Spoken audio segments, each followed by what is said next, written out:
to shout and jump and hear the word, but you have got to pray and fast.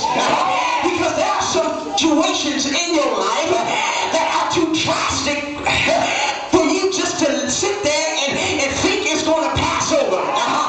They're too drastic for you just to sit there and think that God is not going to work your situation out. But the Bible says there are some things that will come about that only prayer and fasting is going to How do I know? Because the book of Mark says that these kind cometh not all but through prayer and fasting. You try praising your way out of certain situations. You try worshiping out of certain situations. You try giving your way out of certain situations. But now you've got to fast and pray. Somebody shout, I've got to fast and pray.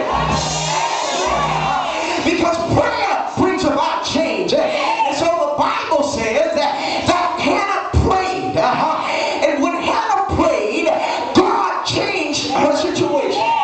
See, one thing about prayer is that when you pray to God, God is not going to leave the situation the same way before you pray. But after you pray, after you see God's face, come on, look for change. You've got to expect change. Come on here, somebody.